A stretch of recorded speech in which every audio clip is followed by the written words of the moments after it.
Welcome back, everybody. This is Lady Dubs, and we're picking up right where we left off. About to see who's coming in right now. It's Freya! Perfect. Alright, get right back into this. That was pretty intense. Oh, right, you probably saw everything from the sidelines as per usual. Oh, you're back in the real world. I just pretended not to notice. They're like one of the main reasons why I'm writing this story. So, I have to see how their struggle through it till the end. It's important for the writing, you know? That's cold. What? It's not like that. It's just that... Yeah, that was cold. Yeah, you're kind of using them for inspiration without really asking them how their relationship is going. Also, do we have an... Oh, no, it's not an update on Toma to chill, it's just the brew pad. Hi, lady. Yeah, lady was in my closet just now. Let's hope she didn't poop in it. I'll have to take a look at that later, huh? Won't I, girl? Back to Freya. Yeah, that was cold. I'm sorry. You look better than before, though. For now. I can't tell you how I feel until it's done.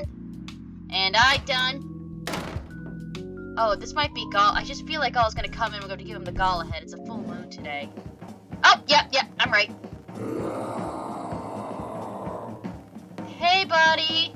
How's it hanging? I don't have any option to do anything. Pet? Nope.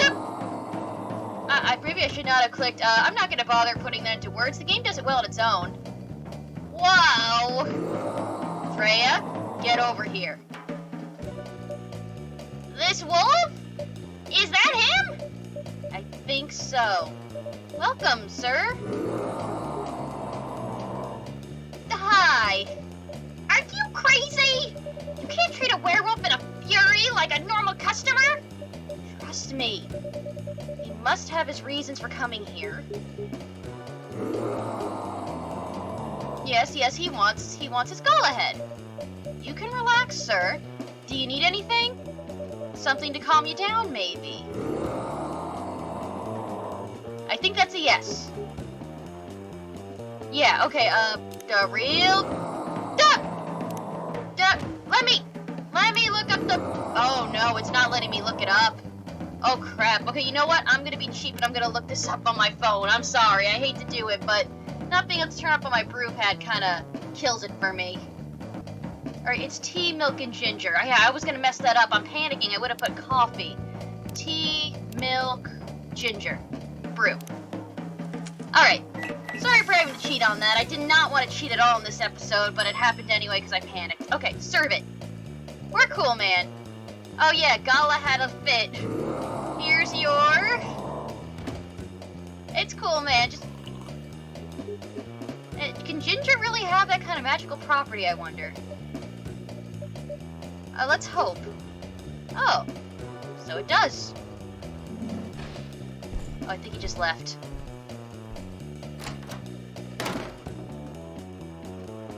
Okay, we're good. What the hell? Is that really him? After seeing the reaction to the drink, 100%.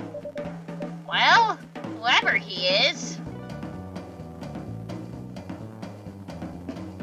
Freya, what are you thinking?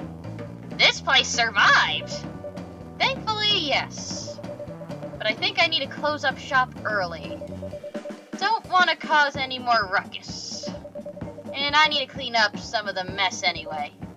Good idea. Can you get back alright by yourself? I'll manage. Take care on your way back. You be careful too. See you tomorrow. See ya. Yeah, I knew Gala would be coming. I should have, ahead of time written that down, huh? The proper way to make a Gala head. Oh, well. By the way, I'm hearing, Lady, what are you doing behind me? One moment. Okay, no worries. She's just under my bed, doing her thing, and I'm gonna leave her to her thing. Let's move on. Okay, yeah, the moon is no longer full, so we're good. Saturday, October 3rd, 2020. Let's read the paper. The Evening Whisper. Weirdstein Company criticized for unpaired depiction of werewolf in their latest box office hit. Okay. Coachella 2020 Do's and Don'ts. An Atlantic ambassador in talks with the FIRE regarding immigration. Back to that issue at hand again. But I'm interested to see how Coachella turns out in the end for Rachel and for Neil. And Weirdstein Company. Geez, like, when I see Steen nowadays, I just think of Epstein, and, oh god, I'm just moving on from that right now. This is not the type of video where you discuss something like that. Welcome! Oh, hey, Freya, you're in a good mood. Hey, Lady Doves! Good evening, Freya. You look very cheerful today. And it's all thanks to you. What did I do? Heh. I finally got a good night's sleep last night. Like, I slept like a log. A proper 12 hours of closing my eyes and not thinking about anything. Good for you. You really needed that. I know. But I had the deadline coming. And I've been pushing myself to finish this draft. A bit too much, I guess. So, how's it going now? You won't believe this. I probably will. But when I woke up this afternoon, the words just flowed through me like water. And not forced crap like I've been writing recently. And that's why taking a break is important. Yeah. You don't need to start lecturing me now. So, what's your plan? Now? As in, right at this moment? I'm planning to go to the bathroom and wash my face. After that, I'll continue writing. Sounds like a solid plan. You know where the restroom is. Do we even have a bathroom here? Like, this is the first time I ever heard of it. Oh, okay, you're back. Okay, I need something to drink now. Freya, you're unemployed. Don't waste your money on a coffee shop drinks. That is so weird. Coming from the coffee shop owner. I know. You've been a regular for years. If you only need the vibes of this place, just write here. Oh, I can't do that. You don't have any customers tonight. What would I do if this place went bankrupt? It won't happen. How can you be so sure? Just take this tap water and go do your work, okay? But it's cool, we got a customer coming in. See, there's a customer coming in right now. So, don't worry about me. Hey, Gala. Yeah, I'm pretty sure that was you. It's cool, man. I saw it coming. Oh. I kind of forget what voice I gave you, too. We're just gonna have to ad-lib this. Once we're done with the awkward silences, that is. Hi, Gala! What's wrong? I know you're a man of few words, but this is maybe pushing it a bit. Freya. Lady Doves. Yeah, if that's the wrong voice, I apologize, but I'm too lazy to look back at the old one. I am truly very sorry for what happened yesterday. Gala? Hey, it's alright. No one got hurt, right? And the coffee shop's fine. Don't think about it too much, Gala. Like Freya said, no casualties, no problems with the coffee shop. I still need to redeem myself for the mess I made and the scare I gave you.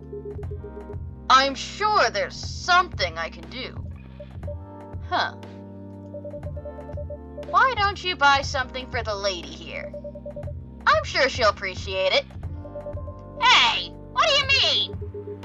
Do you want anything to drink, Freya? No. It's alright, Gala. I insist. You don't have to. Please accept it. At least it'll help me stop feeling so guilty, at least a little. Alright. I wouldn't mind a coffee. Not an espresso, mind you. Something with a little less of a kick. You know how to make sugar and spice? The one with the cinnamon? Yeah. A cup of sugar and spice, please. Okay, so, coffee, I'm gonna try milk and cinnamon. Let's see if that's already a thing, though. We're gonna have to reset the timeline, I think. I might as well give this a shot and see how it works. I should probably do what I did before, and that's write everything out that I do. Because I don't like cheating it. I like to figure it out on my own, with my big brain, and with trial and error, and possibly hurting myself in the future. You know, like an adult. Let's see how this turns out. Didn't work. Okay, we got this.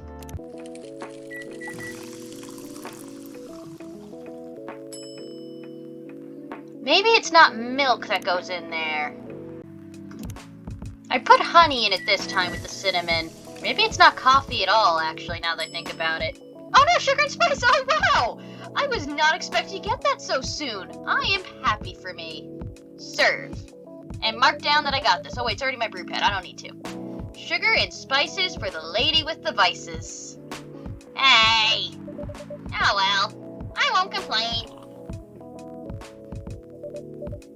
Thank you, Gala. Don't mention it. And for you, Gala, Lady Dubs, are you sure there's nothing I can do for you? You don't have to do anything, Gala. It's fine. But to be honest, I'm curious. What happened yesterday?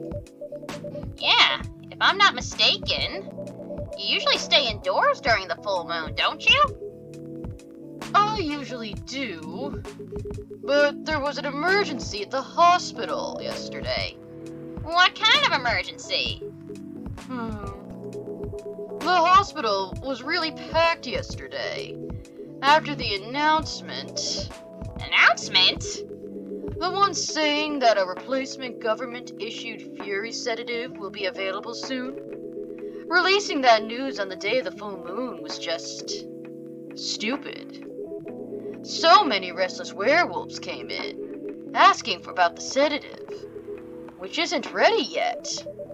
But the announcement said it wasn't ready. Just that it was coming soon. You think people read the whole article? They only saw the headline or glanced at the news stall. Then they went straight to the hospital. I don't blame them, though. Finding out that the only publicly available sedative is dangerous. It's difficult for some people. I ended up having to explain it to dozens of werewolves. I even had to put some rogue werewolves in the isolation rooms. It was that bad, huh? Yeah, to the point that we ran out of rooms to put them in. That's why, at the end of the shift, I left immediately. Normally, I'd have asked a friend to lock me in one of the isolation rooms, of course. But I couldn't, so I rushed right back to my apartment. But it was too late. Thankfully, I was in the area. And I managed to force myself to come to your place. Gala, excuse me for asking this. Yes? But you didn't hurt anyone on the way here, right? As far as I remember, no. And I didn't see any blood on my clothes. That's good to hear. This might sound overly confident, considering what happened yesterday. But I have enough control to make sure I don't hurt anyone. As long as I have something to direct my fury towards. Usually, I end up destroying stuff around me. Or, worst case, hurting myself. Oh, is that why you have, like, all those scars, man? Aw, that just sucks, bro. Like, I don't know what this is supposed to symbolize in society. I mean, the closest thing I could think of, like something that happens monthly to, like, a large population of people is a woman's period. And then you also have, like, sedatives or, like, birth control and, like, all the, not issues with it, but, like, legalities of it. Not legalities, like, you guys know what I mean, the controversy of it. Like, that's the closest thing I can think of what this is trying to replicate, though I could be way off, so don't take what I say as, like, the true meaning behind this. Oh yeah, Freya's quiet after that comment. Oh yeah, and so am I. Well, in-game me. Real me always has something to say, huh? Despite all that, I'm still glad that no one got hurt. Always looking for the positive side, aren't you? Just doing my job. Thank you, both of you. I really mean it. But please, if there's anything I could do to pay back, if there's anything I could do to help, please don't hesitate to ask me right away. Will do.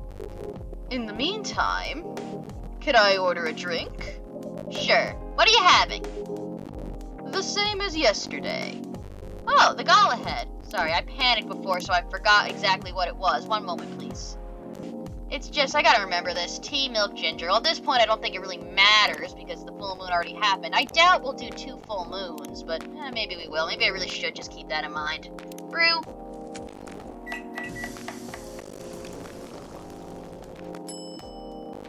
Galahad, serve. Here's your special brew. Thank you. The drink that saved me. Once again, thank you for helping me find this drink. By the way, Gala, now that you can be 100% sure that that drink is your natural sedative, why don't you put some in a bottle and carry it with you everywhere? That's the plan. It has to be warm, though. I could use a vacuum flask, I suppose. I'll give it a try next full moon. Well, yeah, having to keep it warm actually will be a problem. Don't worry, Freya. I'm going to stay at my place for the next full moon. I'm not taking any risks. Before I can make sure how effective that remedy is. Ew. Oh, that sounded like an angry door slam. What the? Oh, it's Rachel. Rachel? What's going on? Huh. What else? Your father? Of course. What the hell was he thinking? Coming backstage at Coachella? Just to get into an argument with my manager. Huh? Before we continue, Lady Doves, a cafe latte, please. Yeah, I think that's in my brew pad, actually. Yeah, coffee, milk, milk. Milk, milk, brew. Oh, I can do latte art on this, right? Yes! Okay, let's see how badly I can F this up. Now, what design do we want? Let's try, I tried a heart before. Let's see if I can't perfect it.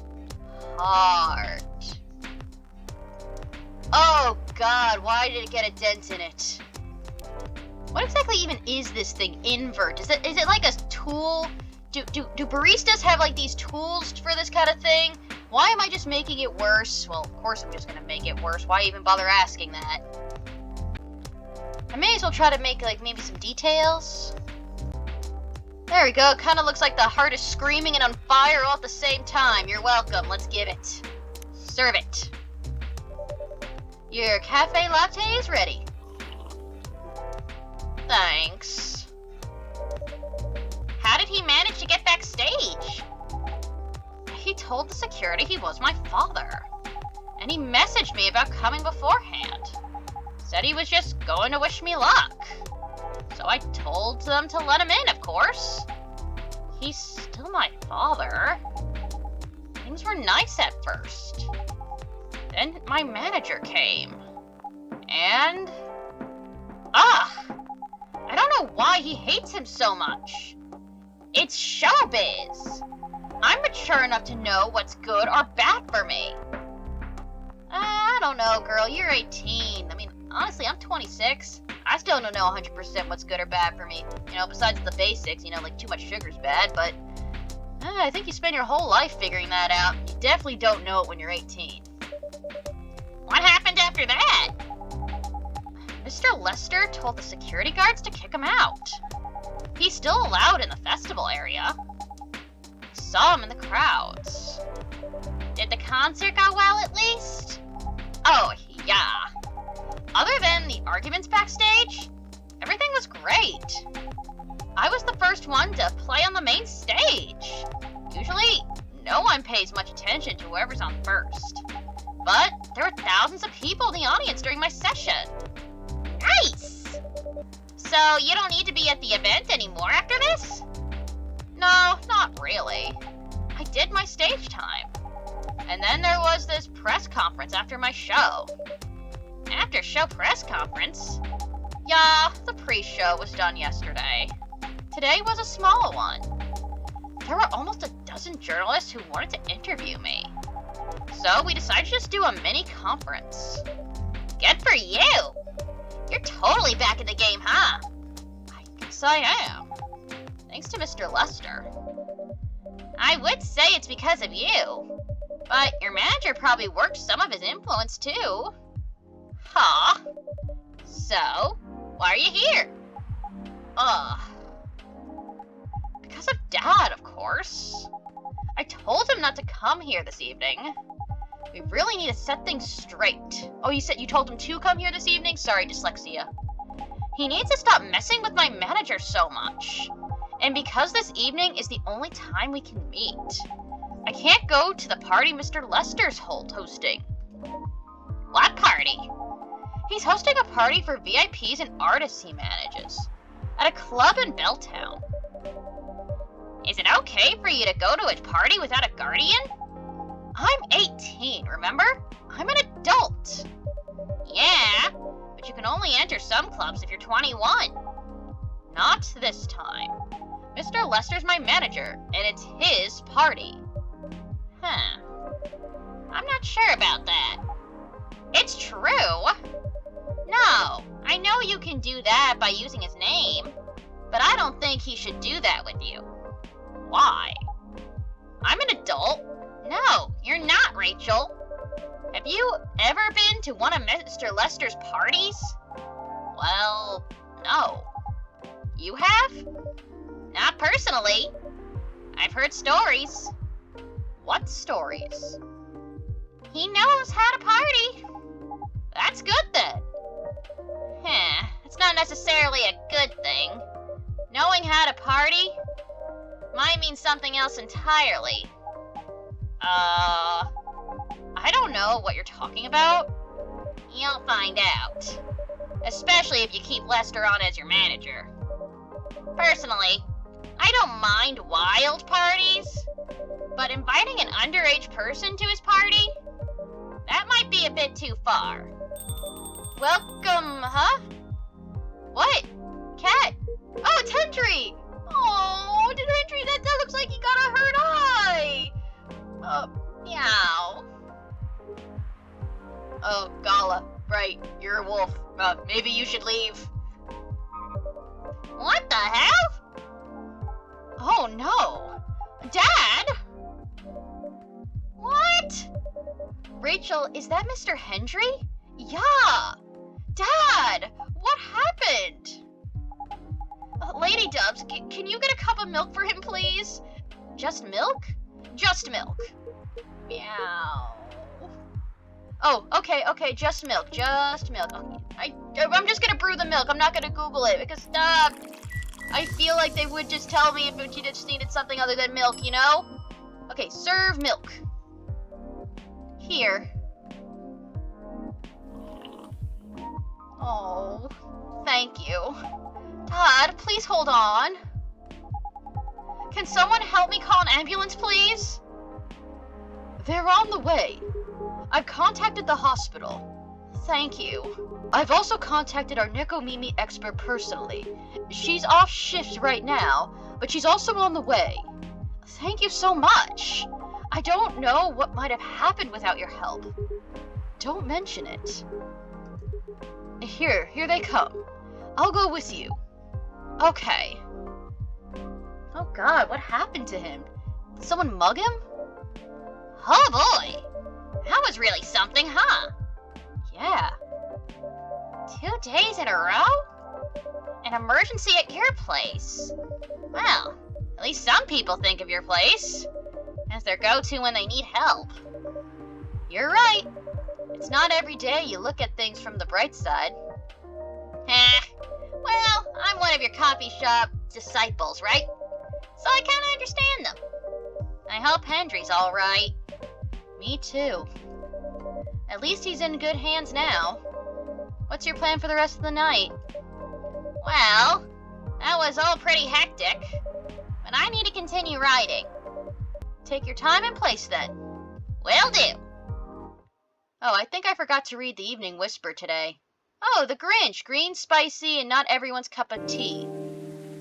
I'm just going to write down that Grinch is green, spicy, and tea. Alright, so it's Sunday the 4th. What is on the agenda, or not the agenda? Oh, a butt is on the news today. That's nice. Police raid on private Coachella after party is biggest drug and sex-related bust of the year? Oh, is that Lester? Fight broke out during Coachella, culprits in police custody. Despite the arrest, Coachella will go on. Oh, the whole news is all about this. Damn, maybe that's why Hendry got hurt. He was there. Before we begin the day, though... Oh, Toma to chill?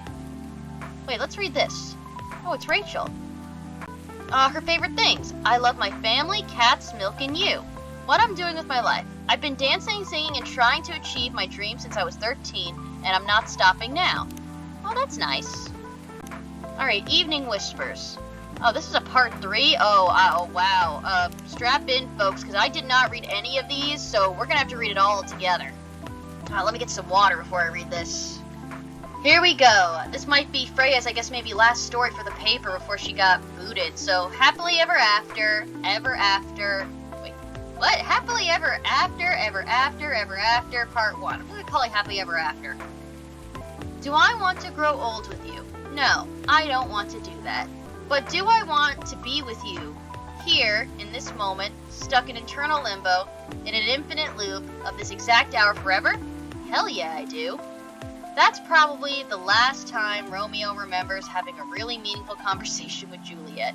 But let's not get too far ahead of ourselves, dear readers. Just like any other story, this one also has a beginning, and it begins with an introduction. Romeo's a young man of 20. He comes from a quiet, conservative, but not yet out-of-touch family. In other words, they're just like almost every other family in the world. He hates the name his parents gave him, and he hates it even more knowing that his life so far is fulfilling all the cliches of his fictional namesakes. Falling in love with a girl named Juliet is really just the icing on the cliched cake. Juliet is a young woman of 20, though I think in the original book, or not book, play, she's like 13. God, don't think too hard on it, it was a different millennia. She also comes from a quite conservative, but not yet out-of-touch family. In other words, they're also just like almost every other family in the world. She loves the name her parents gave her, although she hates the fact that her life so far is fulfilling half the cliches of her fictional namesake. Falling in love with a boy named Romeo is unfortunate, but she has no plans to die stupidly over it. Both of them study at the same university, and they're definitely not the type of people who naturally choose to be friends. Fate, however, in the form of a hip young lecturer with an overenthusiasm for assigning group projects and an unfortunate sense of humor, is what brings them together. A simple group assignment is what introduces our young Romeo and Juliet to each other. Even after their first fated meeting, and the many, many more meetings required to finish the assignment, there's no sign that Romeo means anything more to Juliet than a friendly acquaintance she spent a lot of time in the library with. Nor honestly does she mean that much more to him. In fact, after she made an ill-judged joke about the literary elephant in the room, she probably means significantly less. But as time goes on, and as group assignments keep coming without the lecturer ever assigning new partners, Romeo and Juliet become closer. They both begin to see things in the other that they hadn't noticed before, though for Romeo, the fact is rather frightening. How could I fall for someone like her, and named Juliet no less? I can't accept it. My mind's just playing a trick on me. Again and again, around and around, his thoughts chase themselves whenever he sees her. The day is Monday, and Romeo has a class he needs to attend. However, something's different. Normally a relatively anxious fellow, he finds going to class requires a lot of willpower. Today, however, he finds himself hurrying to get there. He knows why, of course. but he refuses to admit it to himself quite yet. The first thing Romeo does when he opens the door is look at a specific table, the table where Juliet always sits. To his unacknowledged disappointment, the table is empty. Fuck, he mutters under his breath. He doesn't curse because Juliet is not there, of course. Rather, he curses because noticing this was the first thing he did upon entering the room. After sitting in his usual place, Romeo reopens his book and begins reading. Every time someone opens the door, Romeo turns immediately to look and quietly whispers a curse. Again, he is not cursing because he's disappointed it is not Juliet who enters. He is cursing because he turned to look. A few minutes before class begins, Juliet finally arrives, announcing herself and her friend with a braying laugh as she does. That sound used to be one of the most annoying sounds in the world, at least as far as Romeo was concerned. But today, it brings a small smile to his face. Fuck, curses Romeo again, after he realizes he just smiled at the sound. Is Romeo in love? He probably is, but he doesn't want to admit that. Falling in love with Juliet is dangerous, extremely dangerous. They come from completely different backgrounds, they have different skin colors, and they worship different gods. He has no problem with interracial relationships. Of course he doesn't, but he never expected it to happen to him. This simply will not do. I need to talk to you. Romeo looks up. Juliet is standing over his table. Her jaw is set, but her eyes are worried, and he completely forgets all about his own problems. What's up, he asks. Can you keep a secret? It's really important. Sure, I guess I can. Good enough, because I really need someone to talk to. So, Juliet sits down and begins telling her story to Romeo. She talks about the problems she's been facing over the past few months, how they affect her study, and how he's not the first person she's talked to about this, on, and Romeo listens to every word. Eventually, Juliet stops talking and sits quietly. Romeo thinks that she looked somehow lighter than she did before she began talking. He doesn't know how to react to what she told him. He tries giving her some advice, really stupid advice he thinks, as soon as he said it, but he believes it's probably much better than just listening and nodding and watching her walk away. He doesn't think he wants her to walk away from him. He thinks about this. One thing is for sure. Juliet trusts Romeo as a friend. They've shared a secret now. Even though Juliet has shared the same secret with others before him, this still makes Romeo happy. So damn happy. How pathetic am I? Being happy because someone I like came and told me she's not, Romeo thinks, and then shakes his head like a dog shaking off water. After sharing everything she had wanted to share, Juliet starts talking about lighter topics. Soon they are joking freely, the dark mood of earlier almost completely dissipated. Just before Juliet leaves, Romeo asks her something. Why did you tell me all that? Well, I don't really know. I think I can trust you. And you're one of those rare few people who can talk to people directly without sugarcoating everything. It's refreshing. She shrugs. I guess that's why. What Juliet said is true. But Romeo finds it amusing that even though he normally speaks directly to everyone, he knows he can't do that with Juliet. He is not himself when she's around, or so he believes. After that conversation, Romeo falls even more helplessly in love with Juliet. It's stupid, he thinks, as someone who rarely falls so hard for anyone, but Juliet is driving him crazy. And the fact that she makes him feel the closest thing to love he's felt in years, yet a big wall of cultures, norms, and other societal traditions stands between them, hurts him even more. That is, of course, if Juliet is even into him anyway. As weeks go by, Juliet and Romeo become closer. They start telling each other stories more often, but all of these stories are limited to their courses, their friends, and anything at all beside their feelings for each other. She's not into me.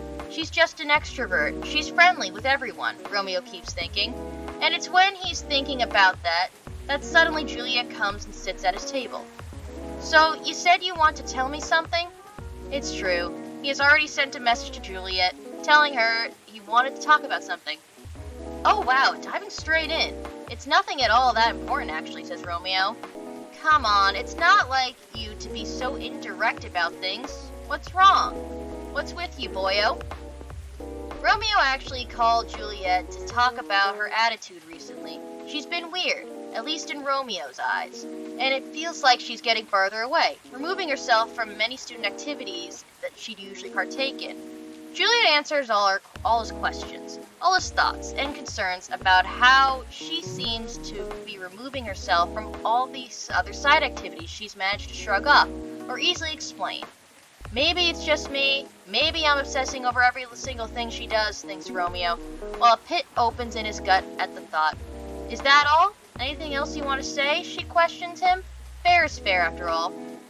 Do you know that I used to like you?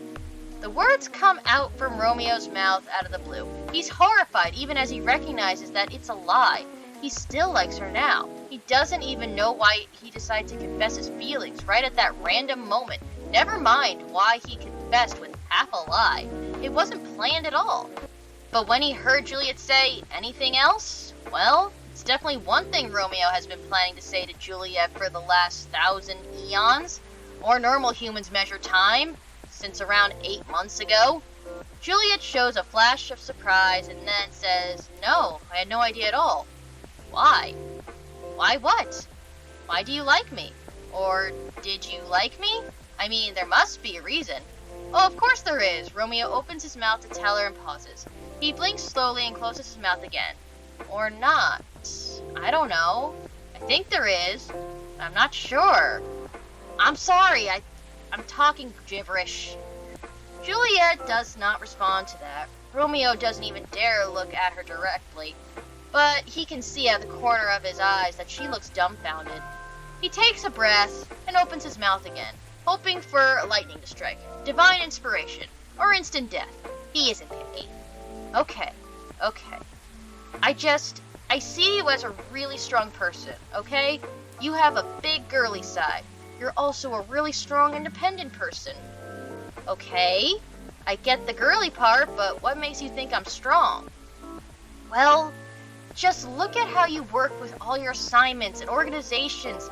I definitely could never deal with everything as well as you do, ever. Oh, come on. Everyone has something they're good at. You can do things I can't. That's pretty normal, you know. I know, but still, I'm not sure. That's probably what attracts me to you the most. When he says that, Romeo tries looking at Juliet just for a moment. He saw a twitch of a smile on her lips, but dared not even hope. He ascribes it to his imagination instead. So what's next then? Asked Juliet. To be honest, I don't know. I said this because I can't keep hiding it forever. I needed to say it to you, even though I know it's impossible for me to ask you out, considering all the differences between us. Juliet pauses. Oh, of course. You don't need to say anything, though. I just needed to get it out of my system. That's all. I wanted to say it. Well, okay then. I have something else to do. You don't have anything more to say, right? Yes, that's all. Juliet nods, says goodbye, then quickly walks away. After Juliet leaves, Romeo lets out a heavy sigh. Good work there. That's one hell of a lot of baggage I just let go, and a whole hell of a lot of new baggage I just replaced it with. Here's an interesting fact about our Romeo. During the whole conversation, he hadn't been able to keep himself from shaking. It's an old habit that he just can't let go of.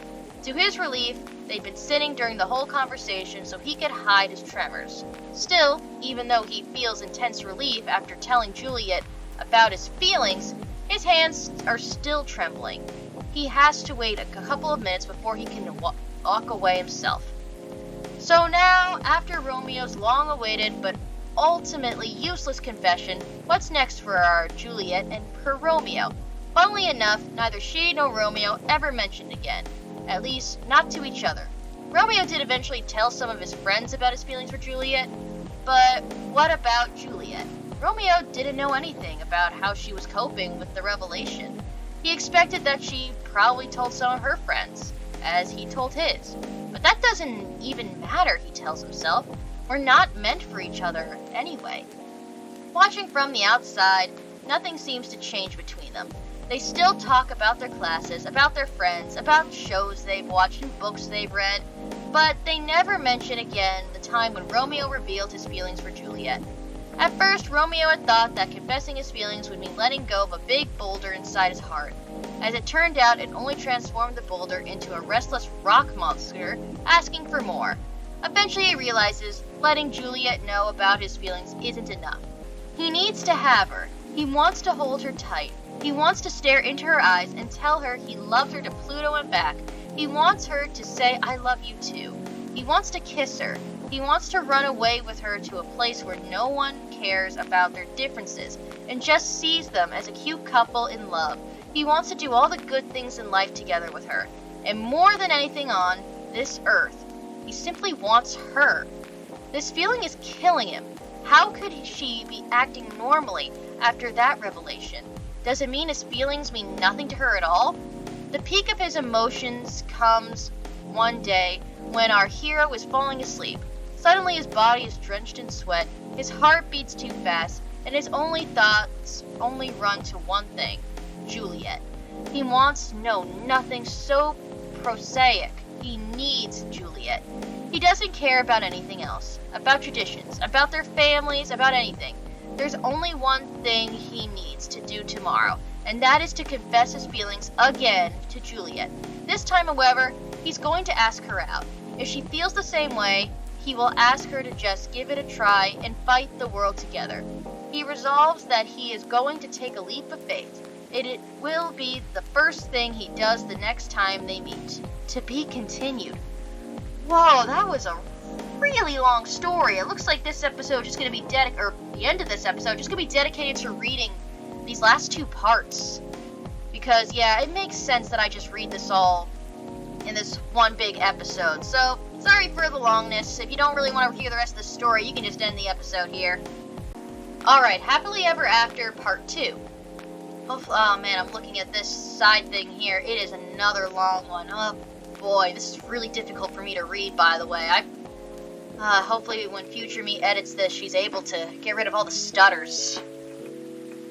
It doesn't happen the next time Romeo and Juliet meet. When Romeo sees her, he knows something isn't right. After that, each time he sees her, he feels uncomfortable, almost afraid. Our hero isn't scared of much, but he can't explain how she makes him feel, as though she's surrounded by a fierce, powerful aura that keeps him from approaching. It takes a few days for whatever it is to fade. When a sense of danger finally eases up, Romeo finds he has the courage to approach her.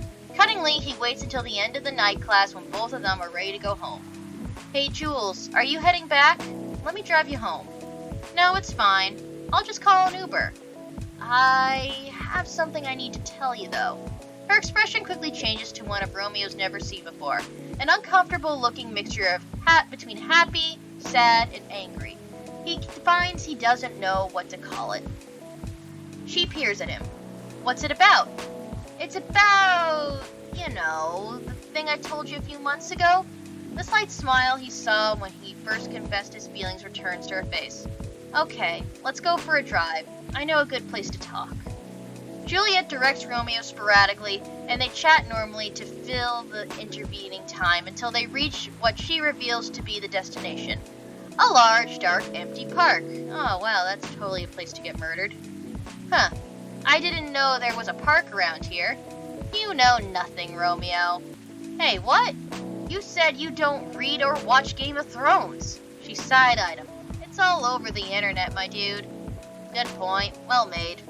Our heroes climb over the locked gate and meander slowly along the pass until they find a bench, and an unspoken decision has them both sit down at the same time. By this point, it's close to midnight. The drive had been long, and he'd driven slower than usual to stretch their time together. The sky is bright with the stars, while the full moon hangs heavy on the horizon. A warm and gentle breeze brings with it the scent of wet earth and green growing things, and far distant clouds tease them with the idea of rain before morning. It is, Romeo feels, perfect, as though God had created it especially for them at this moment. "So," says Juliet, lowering her gaze from the milky splash of stars above them to meet his eyes, "what do you want to talk to me about?" And Romeo thinks, what the hell, and jumps right in. "I told you I liked you, remember?" "Yes." "It was a lie." Her eyes narrow. "What do you mean?" "Oh, careful, dear Romeo. You should not play with a woman's heart. I still like you. I never stopped liking you. And every day I like you more, and I don't think I can go another day without telling you how I feel. Oh, I know. His jaw snaps shut and he blinks rapidly. This is not what he thought she would say. What? Is it that obvious? No, but it is kind of easy to guess. Oh, okay. So yeah, there's that. And you know, when I first told you how I felt, I thought it would help me clear my head. I wanted it to. But since then, it's haunted me. Why did I want that? I think of you and I want to see you. I see you and I want to talk to you. He continues laying bare all the things he's been thinking of these past few weeks, culminating in an impassioned plea. I know it probably won't end well, but I want to be with you. I want us to try. Juliet takes his hand and squeezes it, feels the tremble in his fingers, and says nothing about it. Romeo, I like you, she begins, and his heart near bursts. I like you a lot, and not only as a friend, but you know that with our backgrounds and our families, it's impossible for us to be together. I know that, Julia. I know, but still, I really like spending time with you. Whenever I talk to you, I feel so happy and so scared. Why do you feel scared? Because I don't want to say anything that will make you think less of me. I want to look perfect in front of you, even though whenever we're together, it feels like I can only show all of my imperfections. Hey, nobody's perfect. They sit quietly for a moment still, holding hands. Romeo stares at their intertwined fingers while Juliet watches the breeze ripple through the trees. It still feels weird, our heroine muses, almost to herself. You told me that you liked me, and I thought it could never work. And then you said the same, and I was disappointed somehow. And now, here you are telling me to forget about the rules, and I'm the one saying they're important. Oh, tell me about it. I don't even know where this is all coming from. You don't like what I like, and I don't like what you like. And please don't get me started on the fact that your favorite book is the single worst thing I have ever read. You mean The Secret? Yes! Oh, God, please, let's not talk about it now, okay? She tilts her head back and laughs, and Romeo remembers that he's used to hate that laugh a long time ago. Okay, let's not talk about it, but if you know that a relationship won't go well, why do you keep telling me how you feel? Why don't you just try to forget me?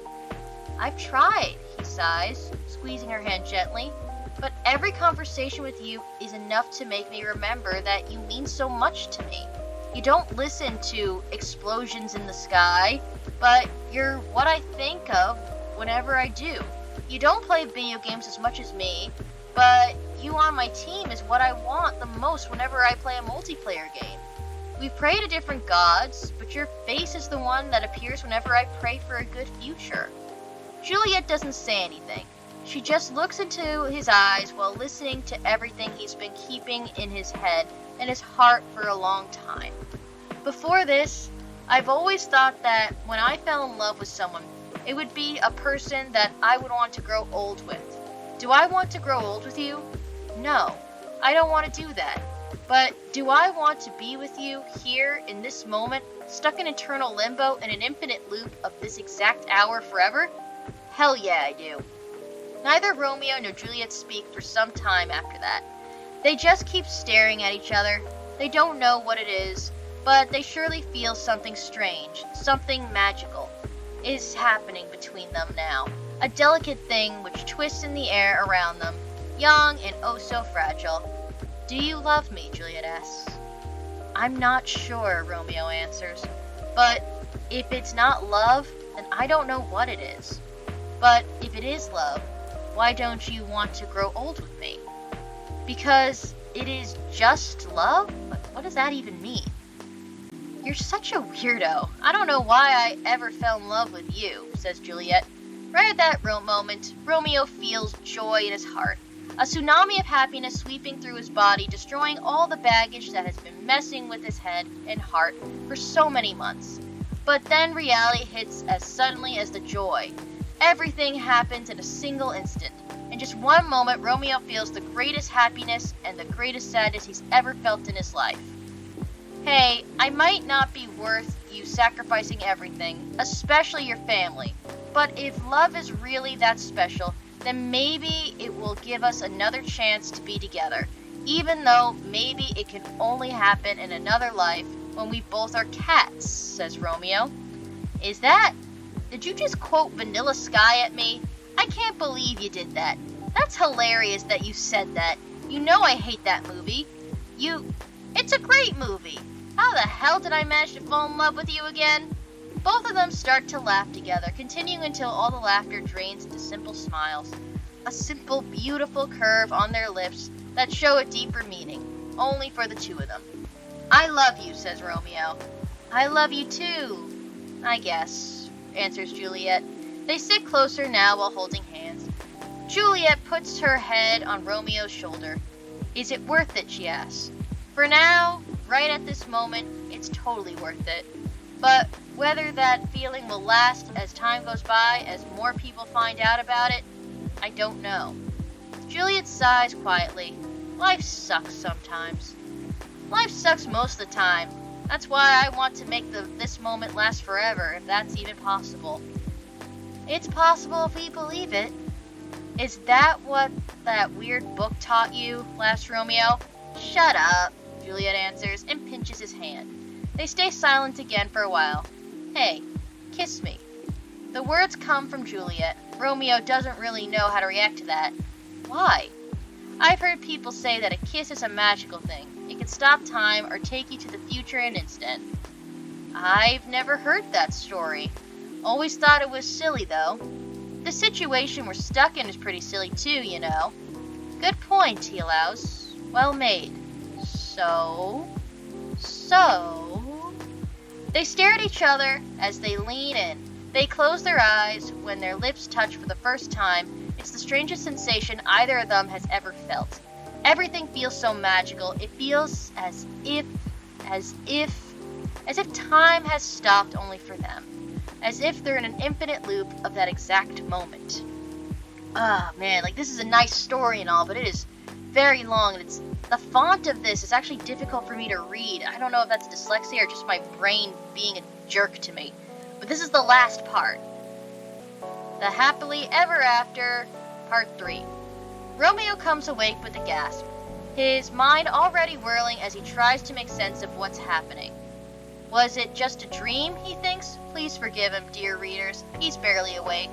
He has no idea how or when he got home, but he's still wearing yesterday's clothes, and he experiences the unwashed, uncomfortable feeling that comes with waking after falling asleep fully dressed. Then he remembers, Juliet!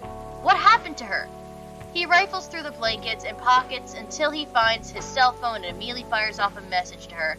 He won't admit it, will barely remember it through the haze of panic, but he spends the next 14 minutes and 10 seconds staring fixedly at it until it vibrates in his hand and he drops it to the floor. Romeo, Juliet's voice is muffled by the carpet, but he doesn't think he's ever been so relieved to hear it. Where are you? Are you alright? I'm fine. What about you? I'm okay. We need to talk. Something's definitely different. Romeo opens his mouth to agree before he even realizes how he feels. He's been weighed down by his feelings for so long that he hadn't noticed that something changed until Juliet brought it up. Waking up has been bad for so long, but today feels different. Today, he feels good. When Romeo arrives at the coffee shop, Juliet is already there. She waits while he orders an Americano, patiently sipping her orange juice until he joins her. So, Romeo says as he seats himself opposite of Juliet, what happened last night? She shrugs, shakes her head, the picture of honest confusion. I'm not sure. But I felt kind of light when I woke up this morning. Yeah, that's a good way of describing it. I feel like a part of me is missing. She nods in agreement, and they're quiet for a time. Juliet plays with her straw, the paper melting quickly in with the icy remains of her drink.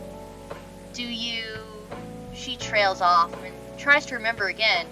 Do you actually remembered what happened last night? Kind of, Romeo frowns, grimaces. I'm not sure, though. How do you feel about me now? Asks Juliet.